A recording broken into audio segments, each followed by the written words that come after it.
महाराज जी, इटावा में यादव समाज के कथावाचकों के साथ चोटी काटने के और अभद्रता का मामला इस समय चल रहा है, उसमें आपका क्या कहना है? बहुत सारे पत्रकारों का ये मैसेज आया मुझे, बहुत सारे चैनल से मुझे बुलाया गया, और मैं जातिगत बातों पर, मैं जातियों में नहीं बंधना चाहता। मैं सनातन कार्य के लिए कार्य कर रहा हूं, मैं सभी सनातनियों को जोड़ना चाहता हूं। रही बात चोटी काटने की, गलत है। किसी के भी साथ दुर्व्यवहार नहीं करना चाहिए। कोई भी किसी भी प्रकार का दुर्व्यवहार करता है वो ठीक नहीं। हम तो इसका प्रचार करते हैं, तिलक रखो और चोटी रखो, कलावा बांधो, कंठी पहनो, इसका हम प्रचार करते हैं। रही बात दूसरी कि जो लोग जातियों के लिए, मैंने तो देखा कि एक गांव में घटना घटी और उसमें बड़े बड़े देश के बड़े नामचीन नेता आकर बयान दे रहे हैं और वो जातियों के विरोध में बयान दे रहे हैं, और वो वही काम कर रहे हैं जो अंग्रेजों ने किया था। मैं ये जानना चाहूंगा, अभी आप लोगों ने भी सुना होगा, मथुरा में एक कांड हुआ था। एक टेम्पो वाला पकड़ा गया था और उसने 23 लड़कियों के साथ दुर्व्यवहार किया था। उनकी वीडियो, उनकी पिक्चर्स और उनके सब है, और वो हट जाति के थे। वो बच्चियां जो थी वो हट जाति की थी। तब कहां चले गए ये सारे मर्द? क्या एक पुरुष का मान सम्मान स्त्री के मान सम्मान से ज्यादा है? हम स्त्री के मान सम्मान के लिए क्यों नहीं खड़े हुए? इसका मतलब ये नहीं मैं कह रहा हूं कि पुरुष का अपमान हो जाए तो हो जाए, अपमान किसी का नहीं होना चाहिए। जब लोग मूत्र जिहाद करते हैं, लव जिहाद करते हैं, थूक जिहाद करते हैं, तो वो जब थूकते हैं ना भोजन में, तो इसलिए नहीं थूकते कि ब्राह्मण पंडित जी जेल लेंगे। उसमें सब आते हैं, पंडित जी भी आते हैं, यादव जी भी आते हैं, सिंह साहब भी आते हैं, अग्रवाल जी भी आते हैं, चौधरी साहब भी आते हैं, लिमका भी आते हैं, ढिमका भी आते हैं, सब आते हैं। वो सबके लिए थूकते हैं, वो सबके लिए मूतते हैं, वो सबकी बहन बेटियों पे नजर रखते हैं। तब क्यों नहीं बोलते हम और आप सभी? बताइए, मैं जानना चाहता हूं। ये जितने भी लोग आज विवाद कर रहे हैं, ईमानदारी से बताइए, भगवान श्री राम किस लिए आए थे? वो तो क्षत्रिय थे। भगवान श्री कृष्ण किस लिए आए? वो तो यदुवंशी थे ना। किस लिए आए थे? बताइए मुझे, जरा जवाब दीजिए, जो अपनी अपनी जातियों के जो नेता बने बैठे हैं।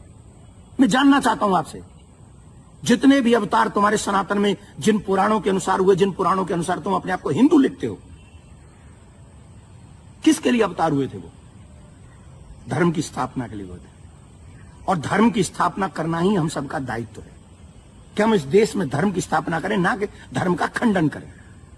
हम सबको चाहिए कि एक साथ रहकर अपने धर्म का सम्मान करें, अपने धर्म को बढ़ाएं, अपने देश को बचाएं। ये हम लोगों की ड्यूटी होनी चाहिए। और जितने भी यदुवंशी सुन रहे हैं ना, my dear listen to me, निश्चित तौर पे मेरा जन्म जो है ब्राह्मण कुल में हुआ है, लेकिन आपको एक और बात बता दूं, यदुवंशी मेरे हैं सब।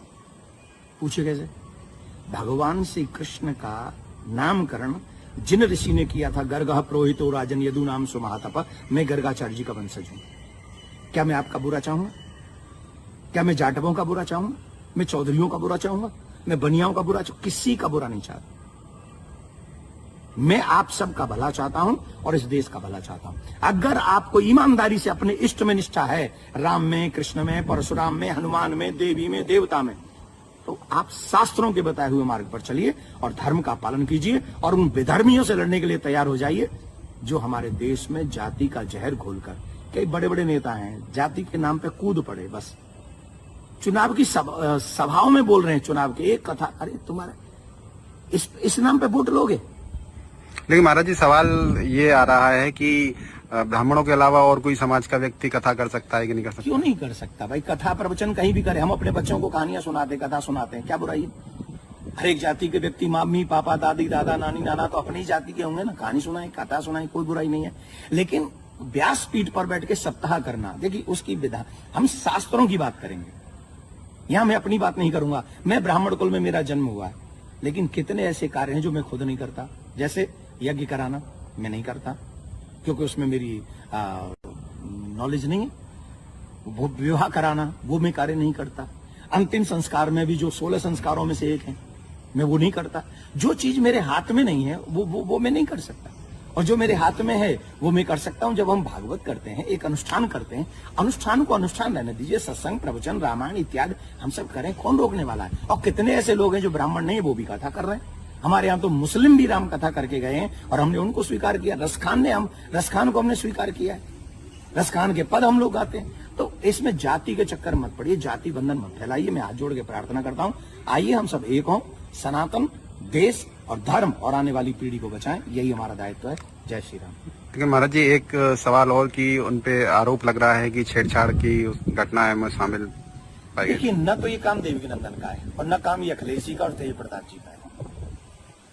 जो चीजें हुई हैं, अब कह रहे हैं कि 2 आधार कार्ड मिले हैं, कोई कह रहा है उनको छेड़खानी हुई है, जो कोई कह रहा है उनकी चोटी काटी, उनका अपमान किया गया।